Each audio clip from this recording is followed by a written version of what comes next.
Virtual idols is a term that doesn't really have a fully defined definition. Many people debate on what counts as a virtual idol, but the general consensus for most is that a virtual idol is an idol that doesn't physically exist. They aren't real, they're fictional characters, but all the elements that make up what they do, be it music, art, or video, are all created by real people, but credited towards them. If you're a part of the West and have never engaged with virtual idols, especially in Japan, then the best example I have is Gorillaz. The members in Gorillaz do not physically exist, they're fictional characters, but everything regarding their albums and music is made to act like they're real, including concerts where they virtually appear via projectors and the like. I hope that's a decent explanation to help you understand. Now, while some people debate what the first virtual idol was, with some recording Alvin and the Chipmunks as the first instance, the one fact is that the term virtual idol was coined in Japan, and let's focus on that. While you may be thinking of idols such as Hatsune Miku and the Vocaloid cast as a whole, which is a valid example, Japan has had quite a hefty history of how they develop virtual idols. They are no doubt responsible for many advancements in virtual idols and how immersive you can get with these fictional characters. From the Macross series in 1982 featuring the fictional singer Lin Minmay, to more short-lived projects like Kyoko Date, Japan had been experimenting over and over with the idea of virtual idols. In the 2000s, however, two projects would spawn that changed how virtual idols were represented and how far they can really go, and those projects were Idolmaster and Vocaloid. In the fear of messing up the definition of a Vocaloid, it's essentially a voice synthesizer, and there were voice banks that were provided for the program, with one of them being Hatsune Miku. Her voice bank was so popular that eventually the persona of Hatsune Miku would be used as a virtual idol in itself, following the definition I explained earlier. Eventually, other voice banks would be transformed into virtual idols, such as Rin and Len, Meiko, and Kaito, who were actually created before Hatsune Miku. The interesting case with Vocaloid was that it was open source. If you had the voice bank, you could create a song that Miku would sing, and it would spawn many of the famous songs that you probably associate Miku with.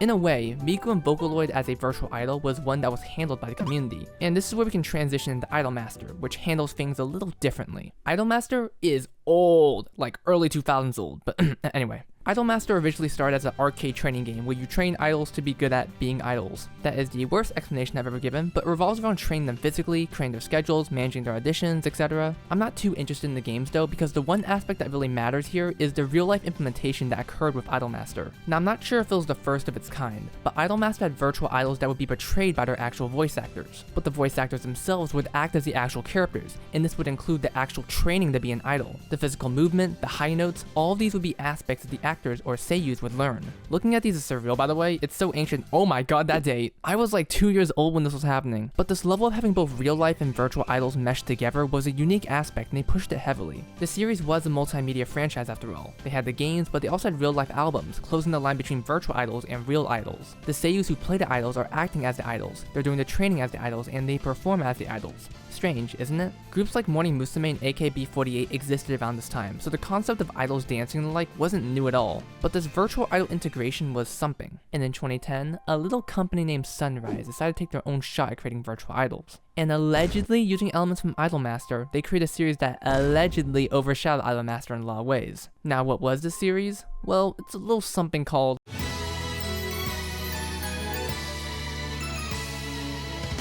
Yeah, Love Live created a big boom when it came to virtual idols, and for the first time, it actually reached mainstream appeal over here in the West. The West was aware of virtual idols, but not to the extent that it got here. For Japan, it was pretty popular because of the many polls and decisions that were created for the series. It allowed for a closer connectivity between the readers at the time who wanted to see what this Love Live project was going to be. Love Live did an amazing job of marketing itself, allowing fans to have input within the series, and this determined certain things such as the focus for a single. Okay, I say it marketed itself well, but their initial sales were actual dog shit, but anyway. What made this series different compared to Idolmaster was how vast it spread, and that's not the shit on Idolmaster in any way. It was just that Love Live utilized the multimedia aspect of their franchise very well, and I mean that worldwide. An anime that was released, a mobile-driven game which hit like crack in literally all regions, all of this was done to further engage people into these virtual idols. Learn who they are, their aspirations, their goals, pretend that they're real. The anime, along with other content, was done to further provide nuance to all these characters and make it so any one of them could be someone's favorite. Like Idolmaster, the real-life concerts and lives blurred the line between virtual and real life. You would look at snippets of lives and see the seiyus dancing performing, you're like, oh my god, that's Rin! It was letting the immersion settle in that made Love Live extremely popular.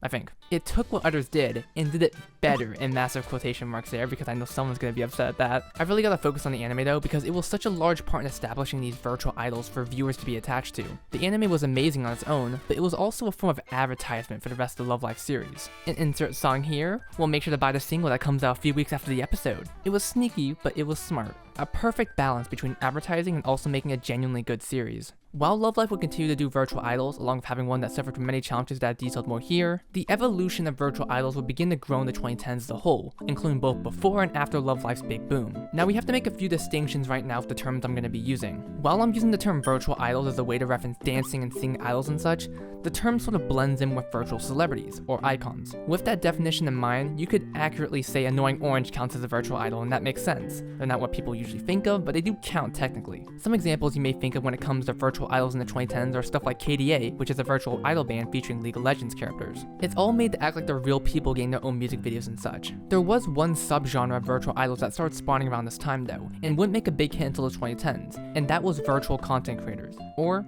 virtual YouTubers. Let's rewind to 2010 with Supersonico. Now I apologize for jumping at random points in the timeline. I really couldn't find a concise timeline for every important event in virtual idol history, but this one is something to note. As video streaming platforms such as YouTube began popping up, some companies thought, hey, wouldn't it be cool if we could broadcast our own virtual characters and actual YouTubers like those actual YouTuber people, like Markiplier? These started out as small projects of just the characters talk to the viewer like they themselves are real. Obviously Supersonico is not real, but I don't know, this video convinced me otherwise. YouTube and other video creation platforms allowed you to freely express yourself. You didn't need to show your face directly, it could be just your voice, and this enabled the idea of role-playing, being something you're not. Obviously this existed before the internet, but became an actual reality where you could virtually be something you're not. You could create a shark character and act like you're a shark girl and be a complete character for it, increasing the immersion. But that's jumping ahead. I'd be a fool not to mention the one virtual idol that both garnered attention worldwide and revolutionized virtual YouTubers, and that's Kizuna Ai. In today's world, this is not anything new, but almost 8 years ago, this was something revolutionary. Seeing a character model like this that looked this good and moved well to do things that a normal YouTuber would do was intriguing, and opened up Pandora's box of what a virtual idol can be.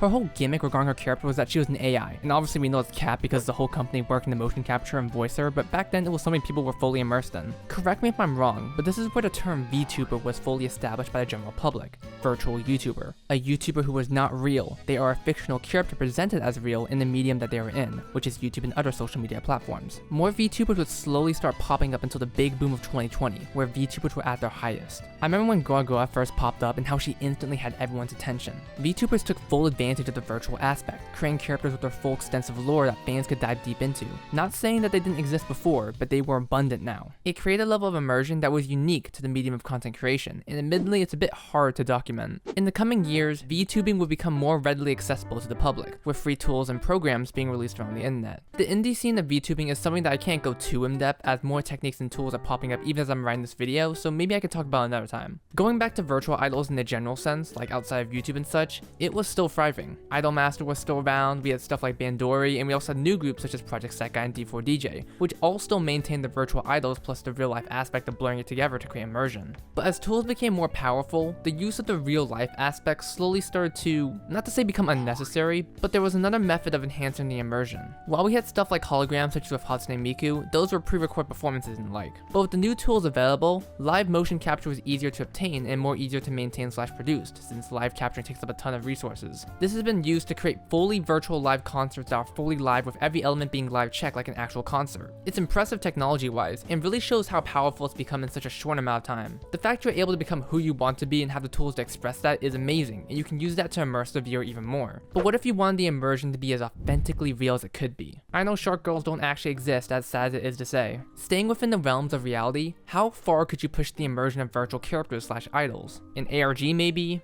place them around in real life locations that real people can see. Throughout this video, you've seen how the evolution of virtual idols has grown, how it's used in all mediums in order to advertise itself and immerse the fan base. Sometimes the intention isn't to immerse, it's just to have fun, and that's completely alright. Not everyone has the same goal when it comes to such a nuanced subject like this one, but there is this one company that wanted to try its hands on creating virtual idols that had the most immersion it could possibly have. Now this company had already established virtual idols before. In fact, they've already had 4 virtual idol groups when they established this new immersive project. You may know this series as it's the one that created a big boom when it came to virtual idols in the West. That's right, Love Live decided to tap into this new experimental project where they tried using all the modern tools they had to create an immersive virtual idol group that could appeal to everyone. Unlike others, however, they didn't strive to outdo others in the same area like VTubers who went beyond reality. Instead, they did their own thing in an attempt to create something that was actually happening in real life. This is Hasunosora. Hasunosora is the 5th virtual idol group created by the Love Life series, and the format it follows is very unique compared to previous groups. The process for a Love Life group, typically after Muse, is the group is established, it gets info, characters are revealed, some voting goes on, they get songs, they get an anime to promote the music, and people get invested into the character and profit. When the teaser for Hasunosora dropped in 2023, with the project being known as Link Like Love Life, it advertised itself as a fully virtual school idol project, emphasizing heavily on the virtual aspect. When this dropped, many people understandably confused the new project as them launching Vtubers. Vtubers were popular, and other franchises such as Idolmaster hopped on the Vtuber train as well. Even though Love Life had already established virtual idols before, the mere mention of virtual immediately made people connect to the wrong term. It got even worse when Anime Expo advertised with actual Vtubers, so it just confused people even more. Hasunosora would incorporate a mobile app into the series for viewers to fully engage with the Hasunosora girls, and this is what I want to dive into first. Think of the app as a gateway to the immersion that are these new characters. The story of this series is that at the prestigious school Hasunosora, a group of classmates associated with the school idol club used an app called School Idol Connect in order to broadcast themselves to the world, either via streams of them talking and chilling around, or full live concerts. The real-life app and School Idol Connect, which will be shortened as SICK, are supposed to be the same app in canon. When we launch the app, we can see what the Hasunosora gang is up to and that they've recently released a new stream. Obviously, there are elements that don't represent how it actually looks in the series, there's gacha elements and rhythm game parts in order to make sure to get that money, but for the most part, the app and SICK are supposed to be the same. It's very clearly designed to engage you with these characters. There's channels and videos to keep you up to date on what Hasunosora is doing, and a new stream/videos they just did live. It's like their own form of YouTube, and it matches with how it's displayed in the story, as SICK is essentially just School Idol YouTube. Also, you can give the characters like gifts, and they have their own currency. Hey, everyone's gotta make a profit, this app is entirely free. Now here's the thing, apps like this aren't anything new. You can literally imagine something like Mystic Messenger with how it immersed you by texting your phone. But there's two elements that make Hasunosora different. One, everything is live recorded and takes place in real life, and two, the real-time aspect. Everything is recorded live. The motion capture, the visuals, the backgrounds, it is all done live. And I think I need to emphasize this because of how cool it is. Now I know someone's gonna comment, well actually, this thing predates Hasunosora, so fuck you, but fuck you, let me speak. Everything, from the streams of them talking and walking around to the full concerts and live streams are all done live. It's like everything's a live Blender project, and its goal is to recreate real life, even if it limits them. I've read numerous articles about Hasunosora thanks to Alvin on Twitter, and the resources really help with understanding the mindset that was made with this series. Fujimoto Yoshihiro, the director of Link Like Love Life, provided his goals with the series is absolutely intriguing. There was a point where he questioned having the Hasunosora cast just voice the characters by having actors do the motion capture, but he personally felt like it didn't feel right. So you know what? The Hasunosora cast both voices and also acts during the streams. When they're moving around, it's the actual seiyus doing so. This even goes for the live concerts, where the motion capture is done live along with the background and visuals. A lot of people are not aware about this, and it's genuinely amazing. If you go look at the streams, you can tell each and every performance is uniquely captured and not duplicated in any way. Take On Your Mark for example. This is a Hasunosora song that is typically performed in every stream, and there's a part where there's an instrumental and the girls dance with specific moves. If you watch every performance, you'll notice the inconsistencies with their movement. Their leg might move faster than last time. The arm movement is slightly different/delayed. It all goes to show that this is real time, and like with real life, nothing is going to be exactly the same, so each performance is special.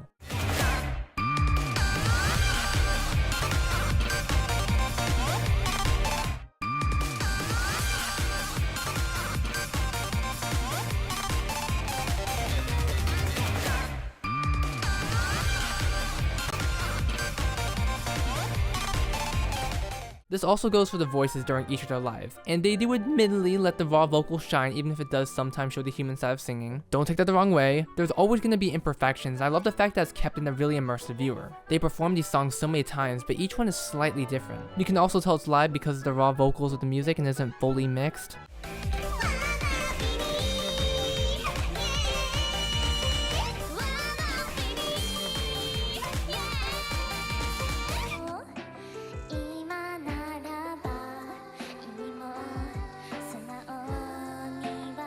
Also, as I figured out during my research, the actual Link Like Love Life app gives you the ability to move the camera/change angles during the performances, allowing you to really see how live this is. You're even able to have an Oshi cam where it specifically focuses on your favorite character. All of this goes to show how technologically cool it is, maintaining all of these camera angles live with thousands of people using it. It's like you're really there! When Fujimoto was interviewed, there was a snarky question made about, so do the real-time elements actually make the series good? And Fujimoto answered this in an amazing way. It's about what you value, and what the series values is the feeling of a live concert. The entire point of Hasunosora is that it's live. It can be watched and read in real time. He points to how we can look at the past via subscription services, so having something happen now evokes a similar appeal. Witnessing a live moment compared to a past moment is something that's been heightened now thanks to the archival of the past, so Fujimoto wanted to make sure everyone could feel included in event like this. Not everyone could go to a live concert due to financial, scheduling stuff, so having it all in the app and essentially pretend to be that is something that Fujimoto deems important. It's why they do live motion capture. It's why they have both the MC, which is the intermission between songs, and the live performances be both live captured. They even reference my point how sometimes the cast isn't going to be perfect, but they deem that part of the experience of Hasunosora.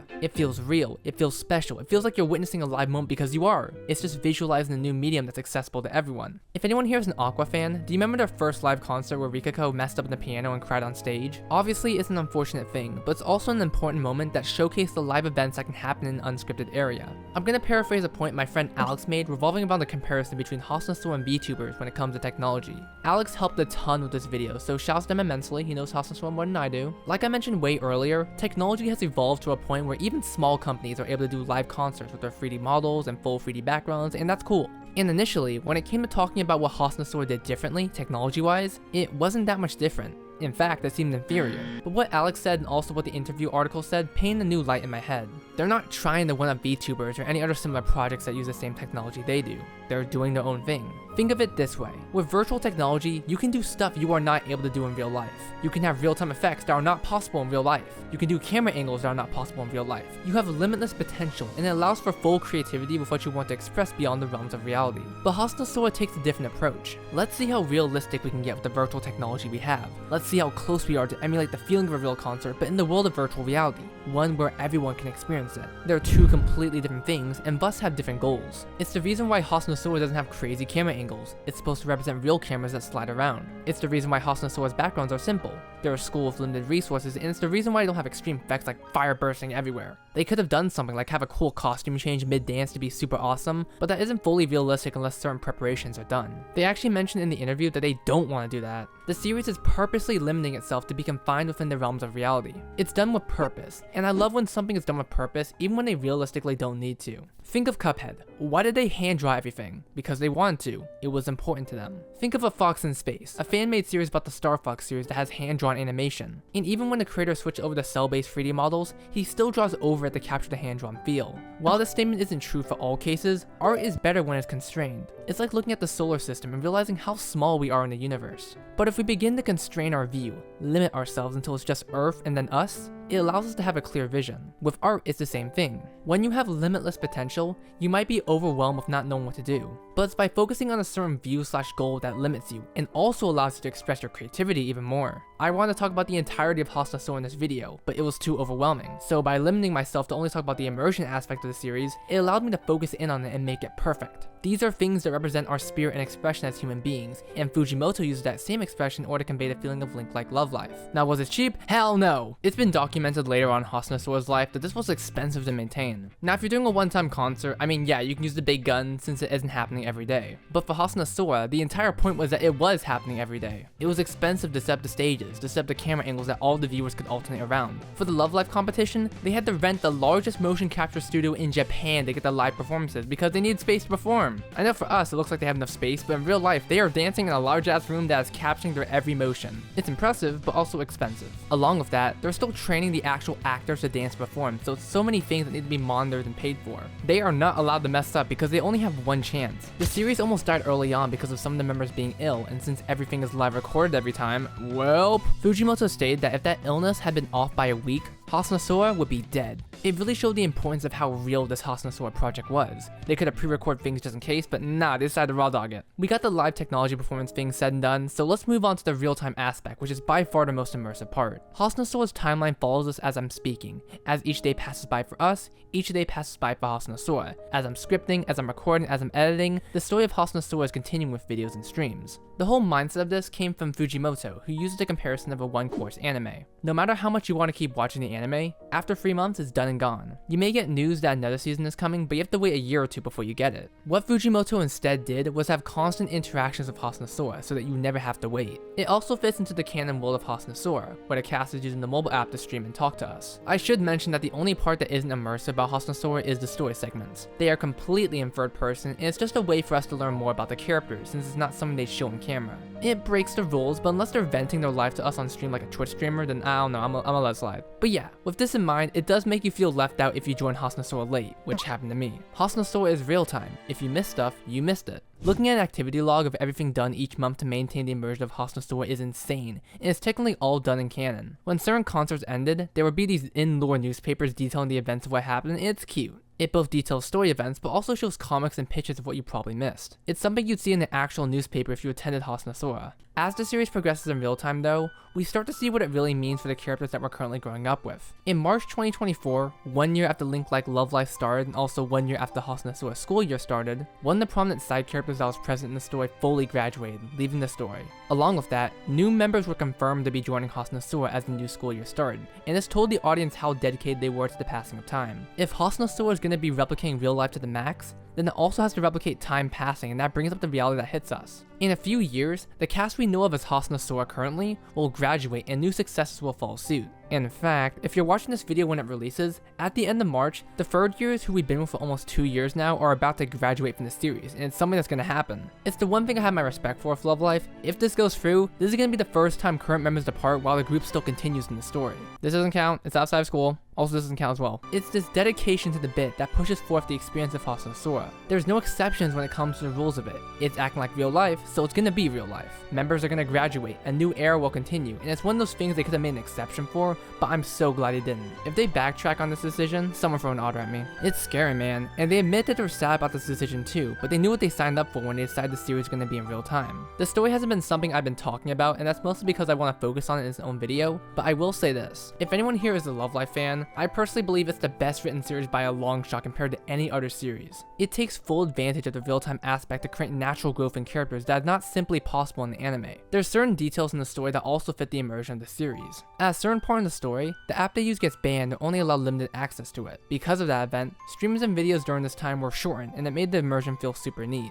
There was also an event where they band together people's phones in order to create a connection strong enough for them to stream their event, and in the actual app, you could support them with gifts and such. It's an interesting connection between the story and real life that creates a strong bond between the viewer and the characters. Now, I've been avoiding a very important subject when it comes to Hasunosora and its real-time aspect. It's Japanese exclusive. If you do not know Japanese, then good luck trying to catch up in real time. Now, I want to give shouts to the Hasunosora fan translation team. There is a lot of these guys that help spread the word of Hasunosora worldwide that the Love Life company just does not do. I understand it to an extent because live translating stuff like this is extremely time consuming, but it definitely does not help contribute to the Love Life is dead narrative in the West. What am I talking about? This is not the right topic for this video. Hasunosora has attempted to spread itself worldwide with translations for multiple languages, but sadly bogged down by really inaccurate translations that make you think this was incredibly rushed with no quality control. Plus, these episodes are months to a year late, and at that point, the real-time immersion just does not apply to you anymore. Along with that, this series is just hard to catch up with. It's real time, and if you miss that real time, you're kinda fucked. Hasunosora isn't as documented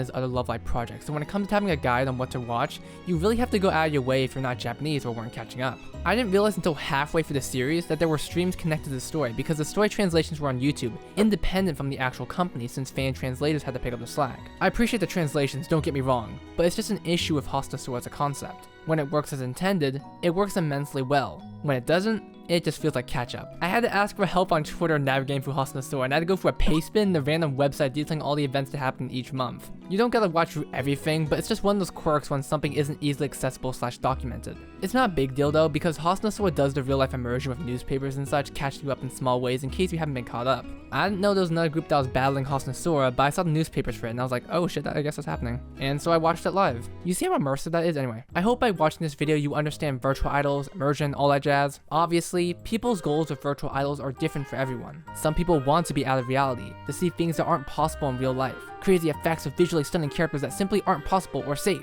Some people want a more contemporary setting, one where, yeah, it's virtual, but still retains elements of real life. The fact we're able to go into different directions with virtual idols and technology as a whole just showcases the choices that we have in life. We don't gotta do this or that, it'd kinda suck if everything was the same. It's the reason why I consider Hasunosora the most immersive virtual idols. But hey, you probably have a different idea of what counts as the most immersive. Feel free to comment about it because we all have different ideas on what counts as immersive. This is part 1 of a 2-part video regarding Hasunosora. Next part is just gonna be me talking about my thoughts on Hasunosora's story and why I personally think it's the best project in Love Life we've had so far. Obviously, heavy bias, but I guess you guys would just have to wait until the video arrives. Anyway, I'm super tired. Feel free to clarify in the comments if I got anything wrong. Make sure to do it civilly. Goodbye.